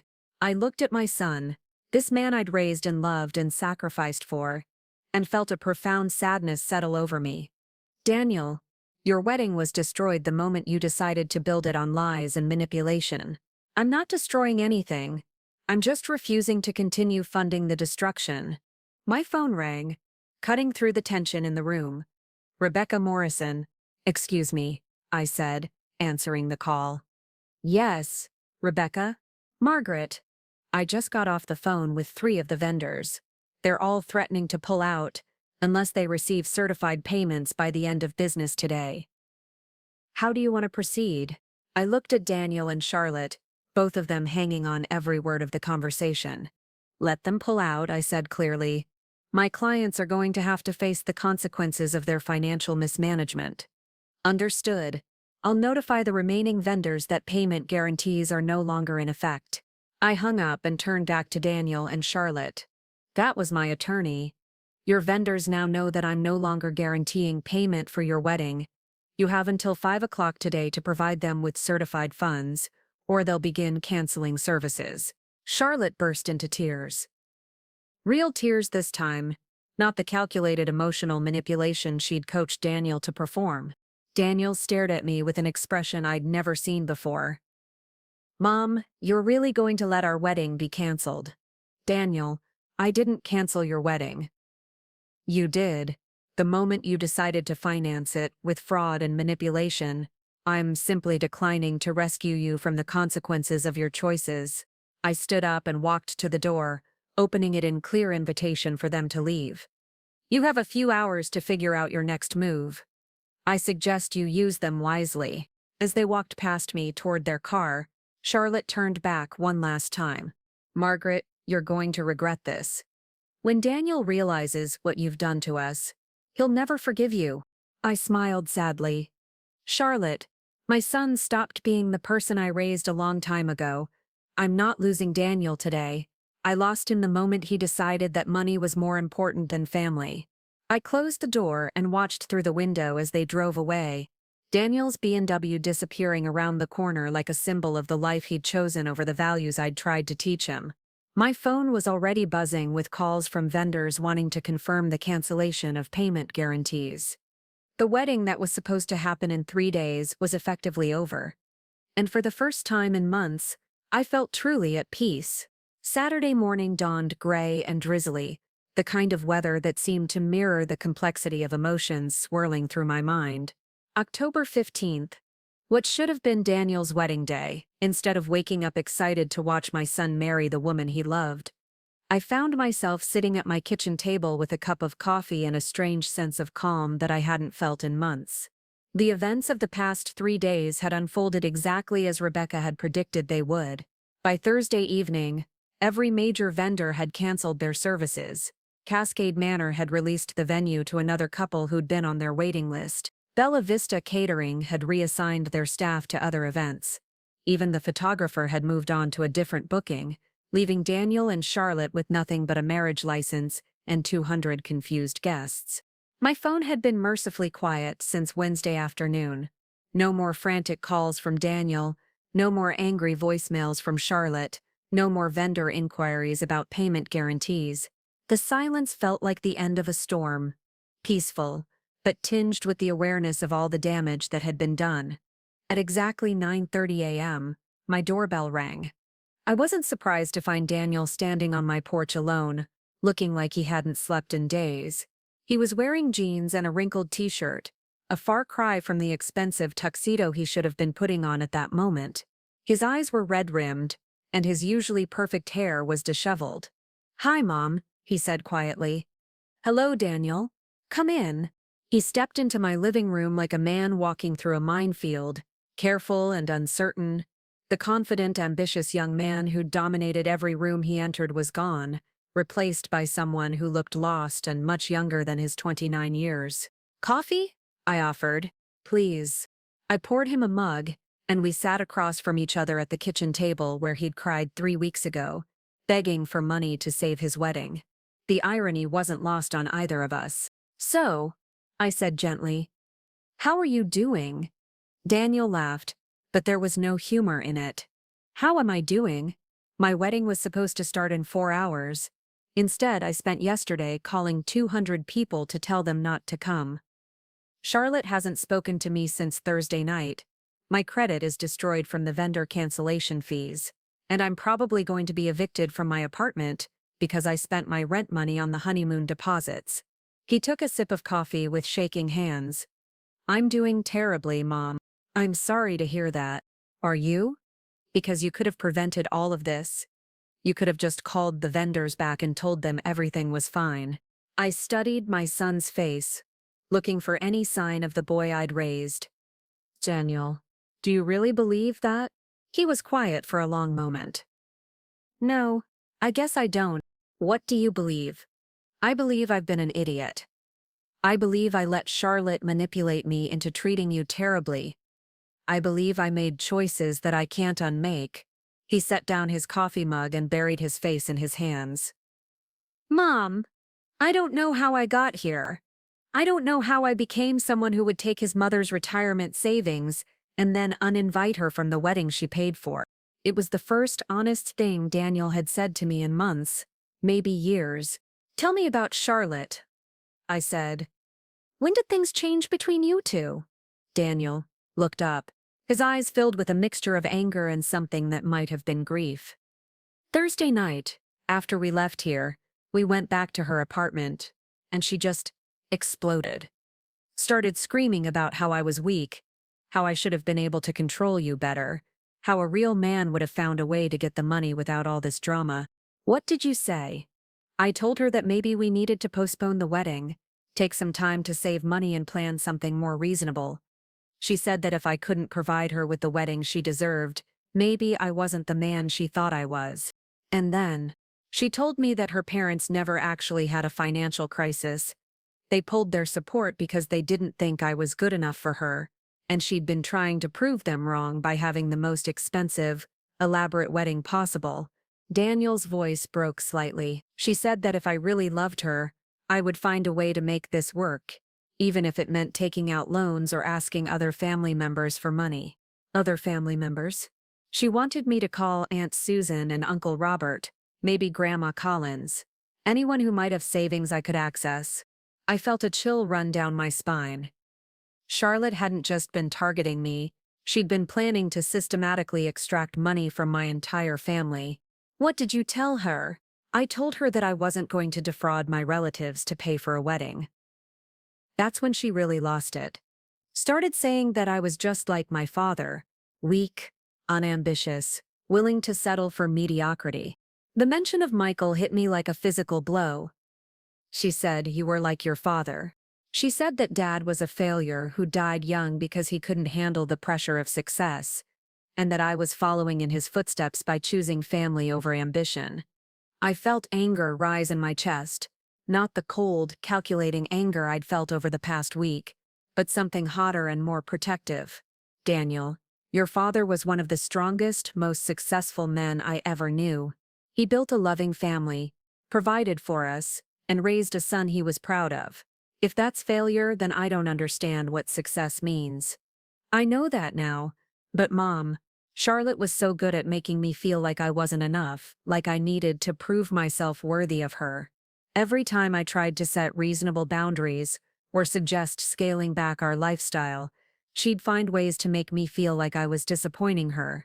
How long has this been going on? Since almost the beginning, I think. But it got worse after we got engaged. She started comparing me to her friends' boyfriends, talking about how they made more money, or drove better cars, or lived in nicer apartments. I felt like I was constantly failing some test I didn't even know I was taking. I recognized the pattern Charlotte had used on Daniel, the same manipulation tactics she'd documented in her blog, applied to her own relationship. She'd systematically undermined his confidence while positioning herself as the prize he needed to win through financial achievement.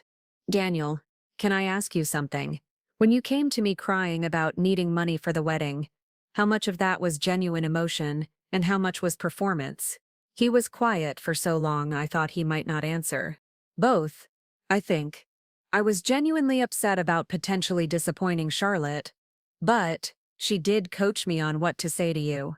She said that mothers respond to their children's emotional distress, and that if I could make you feel responsible for my happiness, you'd be more likely to help. What specifically did she tell you to say? She told me to mention how much the wedding meant to her, how devastated she'd be if we had to cancel. She said to bring up Dad, to make you think about how he would have wanted you to help us. She even suggested that I should cry if I could manage it. The calculated cruelty of it took my breath away. Charlotte had weaponized Daniel's grief over his father's death, turning it into a tool for financial manipulation. But Mom, even though she coached me, the fear of losing her was real. The desperation I felt was real. I thought that if I couldn't give her the perfect wedding, she'd leave me.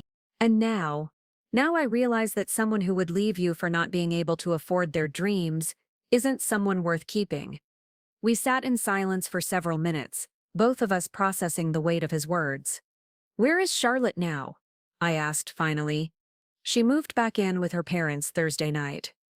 Yesterday morning, she posted on social media that the wedding was postponed due to family interference and financial sabotage. She's telling everyone that you deliberately destroyed our wedding out of spite. How do you feel about that? Angry, embarrassed, but also relieved, I think. I've been walking on eggshells around her for months, always worried about saying or doing something that would set off one of her moods. I didn't realize how exhausting it was until it stopped. Daniel reached across the table and touched my hand tentatively. Mom, I need to tell you something, and I need you to let me get through it before you respond. Okay? I nodded. I have been a terrible son. Not just over the past few weeks, but for years. After Dad died, I was so angry about everything. Angry that he left us, angry that we didn't have more money, angry that I felt like I had to take care of everything. And instead of dealing with that anger in a healthy way, I started treating you like you were somehow responsible for all the things that were wrong in my life. His voice was getting stronger, more steady, as if saying these words out loud was lifting some weight off his shoulders. When I started making good money and dating Charlotte, I liked feeling like I was better than my background. I liked being able to buy expensive things and go to fancy restaurants and pretend that I came from wealth, and part of that fantasy required me to distance myself from anything that reminded me of our actual life, including you. I wanted to interrupt, to tell him it was okay, that I understood, but I could see that he needed to say this. The thing is, I told myself that I was protecting you from Charlotte's judgment, or that I was building a better life that would eventually benefit our whole family. But the truth is, I was ashamed of where I came from, and I was willing to hurt you to maintain the illusion that I was something I wasn't. Daniel's eyes filled with tears, and I saw in them the little boy who used to climb into my lap during thunderstorms. And then, when Charlotte needed money for the wedding, I saw an opportunity to use your love for me as a resource. I knew you'd sacrifice anything for my happiness, and I exploited that knowledge to take your retirement savings. I told myself it was temporary, that I'd pay you back, but really I just wanted what I wanted and I figured out how to get it. Daniel, please, let me finish. The worst part is that even after I took your money, I still excluded you from the wedding. I knew it was wrong, but Charlotte was so insistent, and I was so afraid of losing her, that I chose to hurt you rather than stand up to her. I chose someone who saw you as an obstacle over someone who had sacrificed everything for me. The tears were flowing freely now, and Daniel made no attempt to wipe them away. I know I can't undo what I've done. I know that sorry isn't enough, but Mom, I need you to know that losing Charlotte isn't what's breaking my heart. What's breaking my heart is realizing that I've been slowly losing you for years, and it's entirely my fault. I reached across the table and took both of his hands in mine. They were cold and trembling. Daniel, I forgave you before you even walked through that door. How? How can you forgive me after everything I've done? Because you're my son, because I love you unconditionally, even when you make choices that hurt me, and because the man sitting at my table right now, the one who's taking responsibility for his actions and showing genuine remorse, is the son I raised. He was just buried under years of pain and poor choices. Daniel broke down completely then, sobbing like a child. I got up from my chair and wrapped my arms around him, holding him the way I had when he was small, and the world felt too big and scary. Mom, how do I fix this? How do I become someone worthy of your love again? Honey, you never stopped being worthy of my love. But if you want to fix things, you start by being honest. With yourself, with me, with everyone in your life. You start by taking responsibility for your choices instead of looking for external things to blame. And you start by rebuilding your life based on your own values, not on what you think will impress other people. We stayed like that for a long time, mother and son, healing wounds that had been years in the making. When Daniel finally pulled away, he looked younger somehow, like a weight had been lifted from his shoulders. What am I going to do about the money? He asked. I still owe you $50,000, and my credit is ruined from the vendor cancellations. We'll figure it out. Maybe a formal loan agreement with reasonable terms. Maybe you are working to pay it back over time. The important thing is that we're honest about what happened and we work together to make it right. I want to pay you back every penny, with interest. Daniel, I appreciate that, but I'm more concerned with rebuilding our relationship than I am with the money. Money matters, Mom. You gave me your retirement savings. That's not something I can just apologize for and move on from. He was right, and I was proud of him for recognizing the magnitude of what he owed me, not just financially, but morally. Okay, we'll work out a repayment plan. But Daniel, I also want you to get some counseling. You've been through a lot. Losing your father, the pressure of your career, the manipulation from Charlotte. I think talking to someone professionally might help you process all of this in a healthy way. I've already looked into it. I have an appointment with a therapist on Tuesday. Good. I'm proud of you for taking that step. We spent the rest of the morning talking, really talking, in a way we hadn't in years.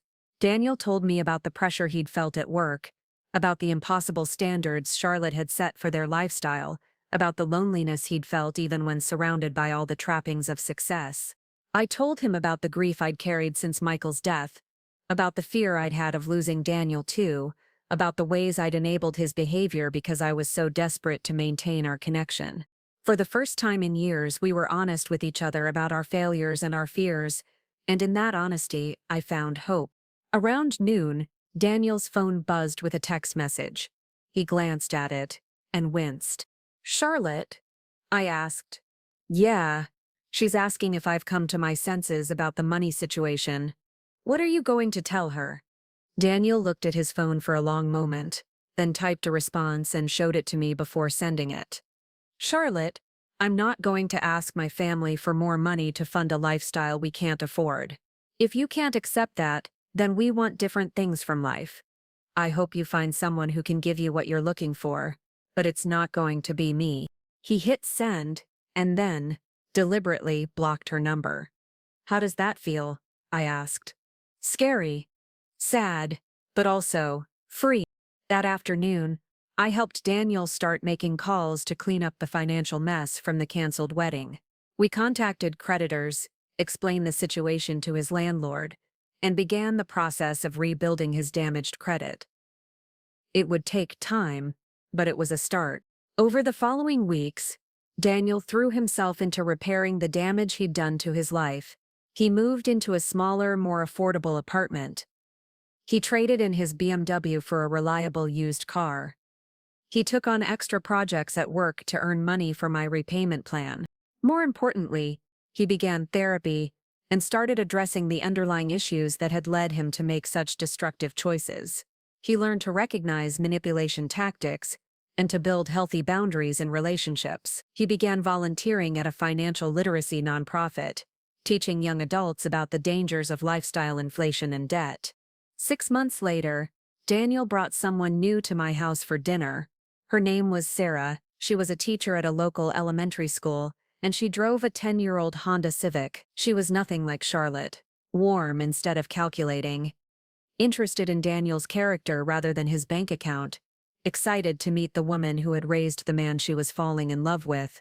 Over dinner, Sarah told stories about her students, asked thoughtful questions about my work, and seemed genuinely interested in Daniel's family history. When she looked at the photos on my mantle, she commented on how happy we all looked together, not on the modest frames or dated clothing.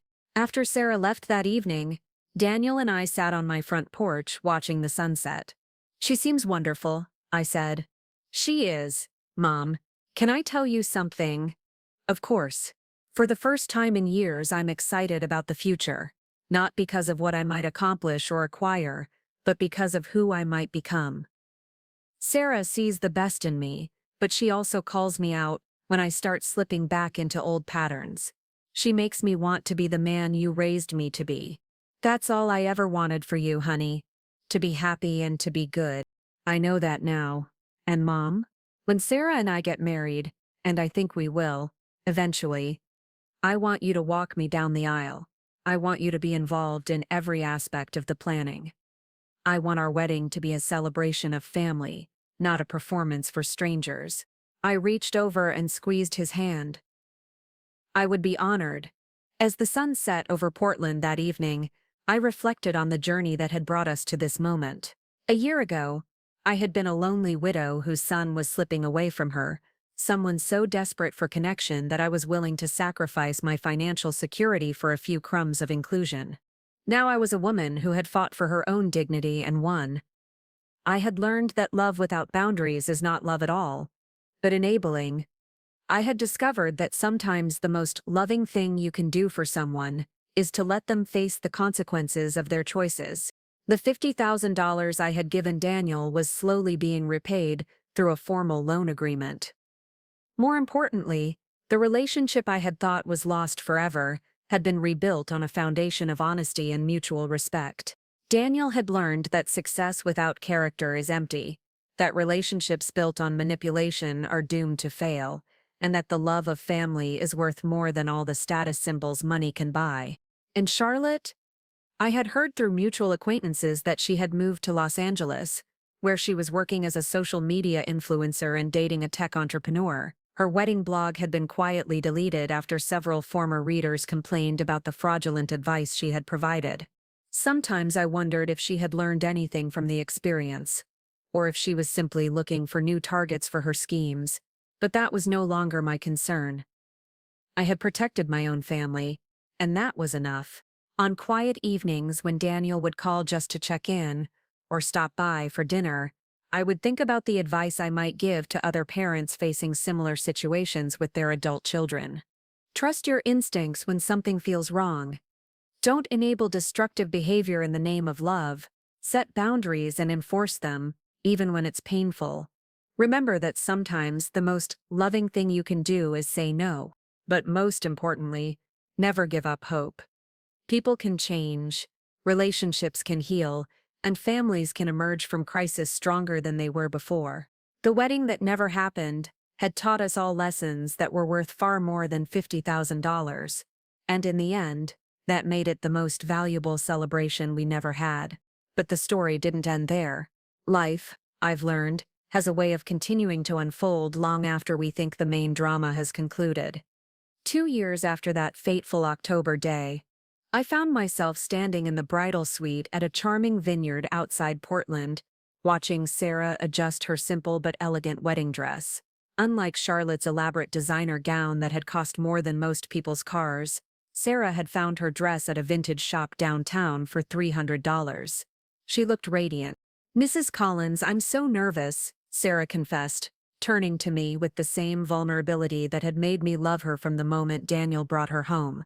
"Please, call me Margaret. And being nervous is perfectly normal. But honey, you have nothing to worry about. You and Daniel have built something real together." Sarah had insisted that I be part of her bridal party, not as the mother of the groom relegated to the sidelines, but as someone she genuinely wanted by her side on her wedding day. The contrast to Charlotte's deliberate exclusion couldn't have been more stark. "Margaret, can I tell you something?" Sarah sat down beside me, careful not to wrinkle her dress. "Daniel told me about what happened with Charlotte, about the money and the first wedding that never happened." I tensed slightly, wondering how much Daniel had shared and how Sarah felt about it. "He told me everything," she continued. "About how he treated you, about the manipulation, about how you stood up for yourself when everyone expected you to just accept being used." "Sarah, that's all in the past now." "No, it's not just in the past. It's part of why I fell in love with your son." Sarah took my hands in hers. "Margaret, when Daniel told me that story, he wasn't confessing some dark secret. He was explaining how he learned to recognize real love versus manipulation. He was showing me that he's a man who can admit when he's wrong and work to become better." I felt tears prick my eyes. "He's come so far." "He has. But Margaret, he also told me that watching you refuse to be taken advantage of taught him what strength really looks like. He said seeing you fight for your own dignity showed him that real love doesn't mean accepting abuse. You didn't just save yourself that day, you saved him too." The wedding ceremony itself was everything Charlotte's would have been, if it had been about love instead of image. 60 guests who actually knew and cared about Daniel and Sarah sat in simple wooden chairs among the vineyard rows. Daniel's best man was his college roommate, Jake, a social worker who'd stuck with him through all his ups and downs. Sarah's maid of honor was her sister Emma, a nurse who'd helped her process the decision to marry someone with Daniel's complicated past.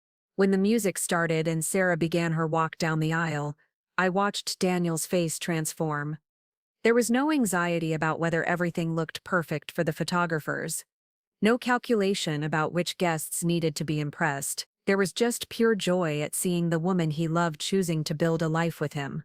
But the moment that broke my heart open was when the officiant asked who was giving Sarah to be married, and she turned to look directly at me. "Actually," Sarah said, her voice clear and strong, "I'm not being given away by anyone. But I would like to acknowledge Margaret Collins, who raised the man I'm marrying to understand what real love looks like. Margaret, would you please stand?" I rose from my seat, completely unprepared for this moment.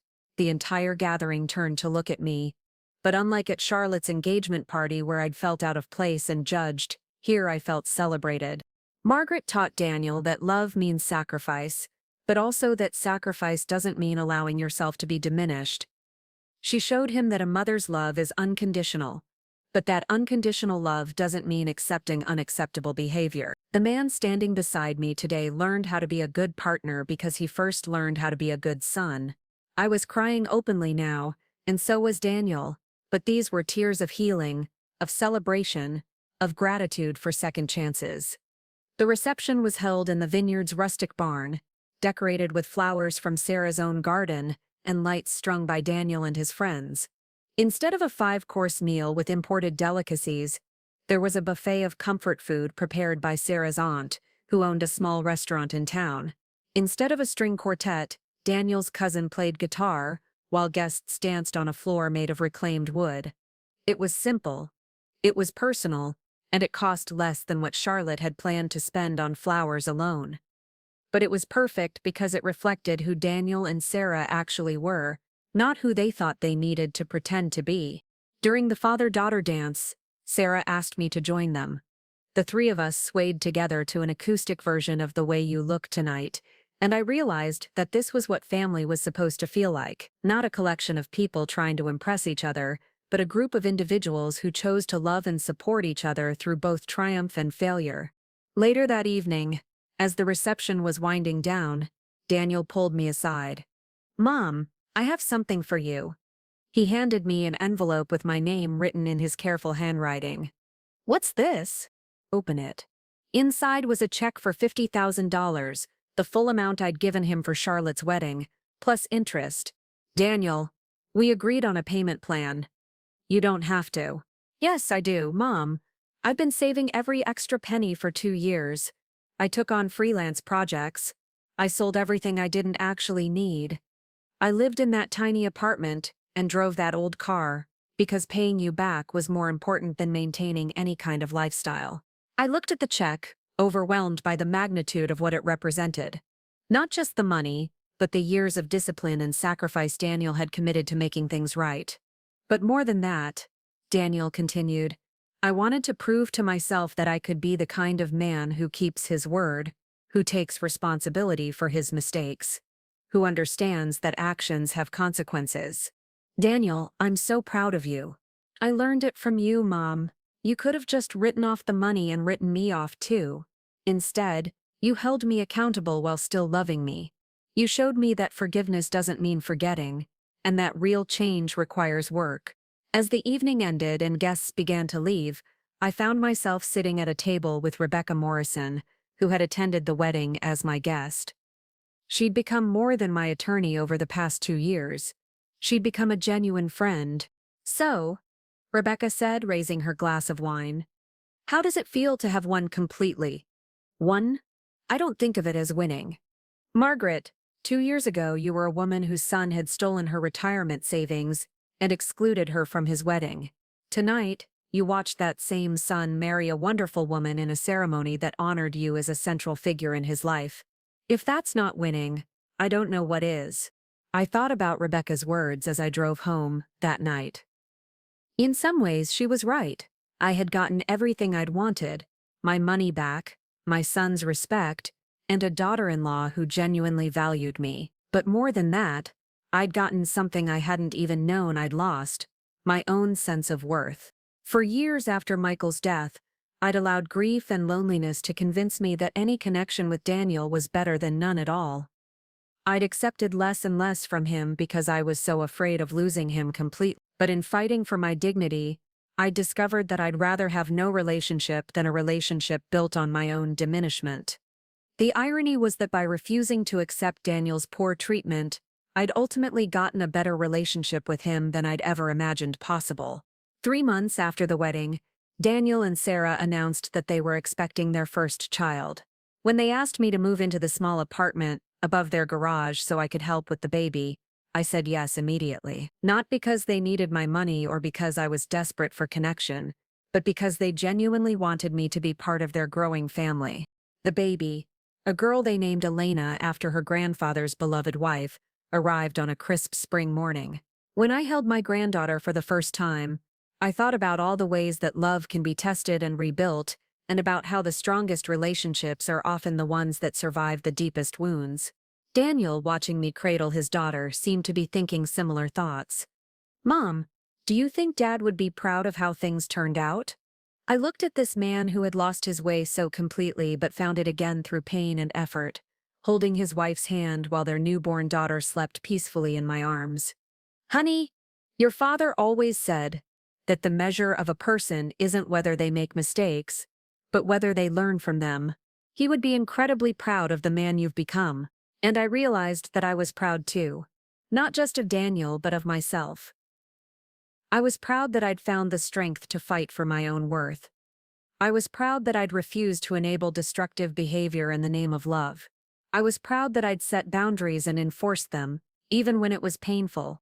Most of all, I was proud that I'd learned the difference between loving someone and allowing them to diminish you. That lesson had saved not just my relationship with Daniel, but my relationship with myself. As I sat in their cozy living room, surrounded by the quiet contentment of a family built on mutual respect and genuine affection, I thought about Charlotte. I wondered if she'd ever learned to build relationships based on something other than manipulation and exploitation. I hoped she had, for her own sake, but I no longer felt any responsibility for her journey. My focus now was on the future, on teaching my granddaughter about strength and boundaries, on supporting Daniel and Sarah as they navigated parenthood, and on continuing to build a life that reflected my own values rather than other people's expectations. The $50,000 that had once represented my entire financial security was back in my savings account, earning modest interest. But the real return on that investment couldn't be measured in dollars. It was measured in the respect I'd earned from my son, the genuine love I'd found with Sarah, and the self-worth I'd reclaimed after years of allowing it to erode. Sometimes people ask me if I regret how I handled the situation with Charlotte and the wedding. They suggest that maybe I was too harsh, too unforgiving, too willing to destroy my son's happiness to make a point. But I know the truth. I didn't destroy Daniel's happiness. I saved it. By refusing to fund a relationship built on lies and manipulation, by forcing him to confront the consequences of his choices, I helped him discover what real happiness actually looks like. Real happiness, I've learned, isn't about having the most expensive wedding or impressing people you barely know. It's about being loved for who you actually are, not for what you can provide. It's about building relationships based on mutual respect rather than financial dependency. It's about choosing partners who celebrate your family rather than asking you to hide from them. As I write this, Elena is now 18 months old, a bright, curious toddler who calls me Gamma and lights up every room she enters. Daniel has been promoted to senior manager at his company, not through manipulation or politics, but through consistent hard work and ethical leadership. Sarah has returned to teaching part-time and is considering pursuing her master's degree in educational administration. They're planning to buy a house next year, a modest 3-bedroom in a good school district, something they can actually afford without going into crushing debt.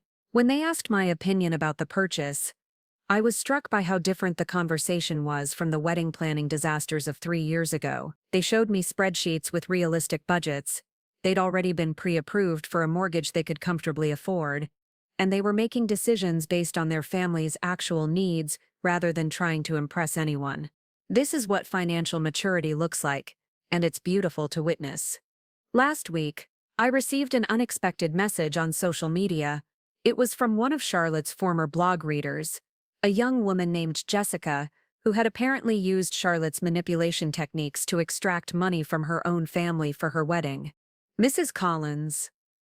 The message read, "You don't know me, but I followed Charlotte's wedding blog and used her advice to manipulate my grandmother into paying for my wedding. After reading about what happened with your son, I realized what I had done. I've spent the last year paying my grandmother back and rebuilding our relationship. I wanted to thank you for showing me that there's a difference between family support and family exploitation." I stared at that message for a long time, realizing that the consequences of my actions had rippled far beyond my own family. By refusing to be a victim, I'd perhaps prevented other people from becoming victims too. That night, I shared Jessica's message with Daniel and Sarah over dinner. Daniel was quiet for a long moment after I read it. "Mom, do you think Charlotte is still running those schemes?" "I don't know, honey, but that's not our responsibility anymore." "I know, it's just, sometimes I feel guilty that I didn't see through her manipulation sooner. Maybe if I had, she wouldn't have been able to hurt other people." Sarah reached across the table and took his hand. "Daniel, you can't take responsibility for someone else's choice to be predatory. You were a victim too, remember? The important thing is that you learned from the experience and you're using those lessons to build something better." She was right, of course. Daniel had been as much a victim of Charlotte's manipulation as I had been, just in different ways. She'd systematically undermined his confidence, isolated him from his family, and convinced him that his worth was measured by his ability to provide her with luxury. The fact that he'd eventually seen through her tactics and chosen a healthier path wasn't something to feel guilty about. It was something to celebrate. As the evening wound down and I prepared to return to my apartment above their garage, Elena toddled over to me with a book in her tiny hands. "Gamma. Story?"